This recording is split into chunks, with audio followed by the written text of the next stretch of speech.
Welcome back. Bhajap નેતાએ ચોંકાવનારા આક્ષેપ સાથે મુખ્યમંત્રીને પત્ર લખ્યો છે. ભાજપ નેતા હરિ ચૌધરીએ જીપીએસસી પર ગંભીર આક્ષેપ લગાવ્યા છે. સમાજ અને જાતિના આધારે જીપીએસસીમાં પાસ નાપાસ કરાતા હોવાનો આક્ષેપ કર્યો છે. આક્ષેપ કરનાર હરિ ચૌધરી ગાંધીનગર જિલ્લા પંચાયતના પૂર્વ પ્રમુખ હતા. ઓબીસી ઉમેદવારોને 450 માર્ક્સ હોય તો ઇન્ટરવ્યુમાં 20 થી 25 માર્ક અપાય છે. સાથે એ પણ કહ્યું, ઓપન કેટેગરીના ઉમેદવારોને 350 માર્ક્સ હોય તો ઇન્ટરવ્યુમાં 90 માર્ક્સ આપે છે. કહ્યું કે મને આવી રીતે ઘણી બધી ફરિયાદો મળી છે અને જેને કારણે પત્ર લખ્યો છે. ફરિયાદો વધતા મેં મુખ્યમંત્રીને તપાસ કરવાની રજૂઆત કરી છે.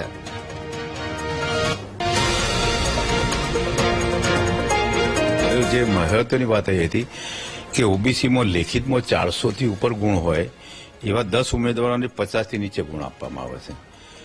ઈડબ્લ્યુએસ નો 400 થી ઓછા ગુણ એવા 13 જણાને 70 થી વધુ ગુણ આપવામાં આવે છે. 90 સુધી આપ્યા છે, 98 સુધી આપ્યા છે. ઓપનમાં 400 થી ઓછા હોય જેને ઓપનમાં જવાય એવા 11 ઉમેદવારોને 65 થી ઉપર માર્ક આપી દીધા છે. એ ઓપનવાળાને લેખિતમાં 442 ગુણ હોય, ટોપ 10માં ત્રીજા નંબરે આવનાર ઓબીસીના એક વિદ્યાર્થીને માત્ર 31 ગુણ આપ્યા.